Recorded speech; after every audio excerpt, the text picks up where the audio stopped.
Сәлем менің көрермендерім. Бүгін біз сонау кеңестік жылдарға оралатын боламыз. Дәлірек айтқанда, видео мектеп өмірінің басты атрибуты дәптер туралы сағыныш естеліктеріне арналады.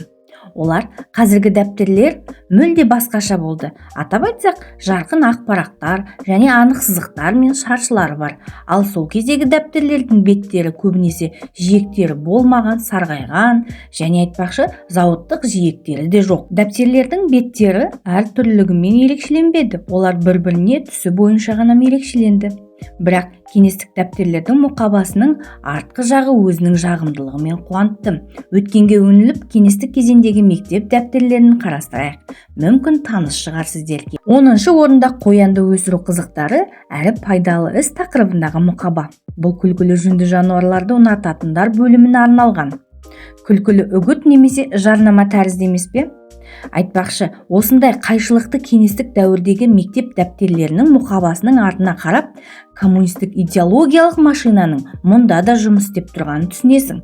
Бірақ бәрі де жаман емес. Бұл дәптерлер кейде бізге көмекке де келген. 9-шы орында мектеп оқушыларына арналған кеңес. Жасыратыны жоқ. Қай заманда да мектеп оқушылары көзінің көруіне де, дұрыс отыруына да мән бермейді. Ал кеңес заманда дәптерді аударып қарасаң, қалай отыруды, оқуды, оқу құралдарын дұрыстауды есіңе түсіріп тұратын бірден-бір көмекші құралдар болған бұл мұқабалар. 8-ші орында математикалық парағы. Өте қажетті мұқаба. Әрине, сіз ойлағандай кестені дәптердің артқы жағында безендірді.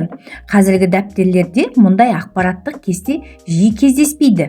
Бұл математика негіздерінің ауданы және негізін дұрыс анықтауға, көбейту кестесін үйренуге көмектесетін мұқаба болған. 7-ші орында Кеңес одағының пионерлеріне арналған зандар. Пионер бұл мақтаныш болды, ал зандары қатал, әскери антпен тең. Отанға, коммунизмге, еңбекке, партияға адалдықты анықтайтын дерлік. Бірақ неге екені белгісіз, бұнда отбасы құндылығына басты назар аударылмады. 6-шы орында қазандықтар немесе октябряттар ережесі. Бастауыш сынып оқушыларының мақтанатын күнделікті ұраны ол октябрят. Егер сіз октябрят ережесін ұмытып кетсеңіз, әрқашан іздейтін жер бар. Ол дәптердің мұқабасы. 5-ші орында жол қауіпсіздігінің ережелері. Кез келген уақытта өзекті болып табылатын өте пайдалы ақпарат. Жаяу жүргіншілерге арналған жол қозғалысы ережелері жеткілікті, қолжетімді және түсінікті түрде ұсынылған.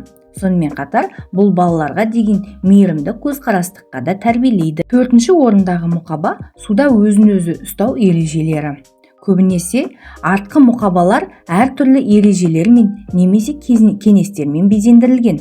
Мысалы, суда өзін қалай ұстау керек немесе күнделікті қол гигиенасына сақтану бойынша кеңестерде көрсетілген. 3-ші орында КСРО-ның гимні. Кеңес социалистік республикалар одағының мемлекеттік гимні радиода күнде шырқалып қана қоймай, жаңа күннің таңы осымен басталады. Оның мәтіні барлық жерде, әр оқулықта, сондай-ақ дәптер мұқабаларында да көрсетілген. 2-ші орында ең маңызды элементтердің белгілері мен атомдық массалары. Мұндай мұқабасы бар дәптерлер үлкен мектеп оқушыларының қызығушылығын тудырды. Бұл химияға арналған парағының бір түрі. Балалар күрделі шетелдік белгілер мен атаулар туралы ештеңе түсінбеді, яғни дәптер әртүрлі мектеп жасына арналған деп айта аламыз. 1-ші орын Кеңес одағы пионерлерінің салтанатты анты.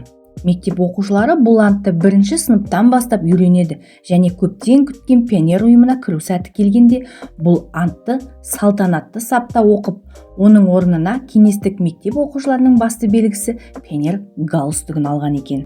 Сонымен бүгін біз Кеңес одағы кезіндегі топ 10 дәптердің мұқабасымен таныс болдық. Видеоны ұнаса пікіріңізді қалдырып, каналға жазылуды ұмытпаңыз.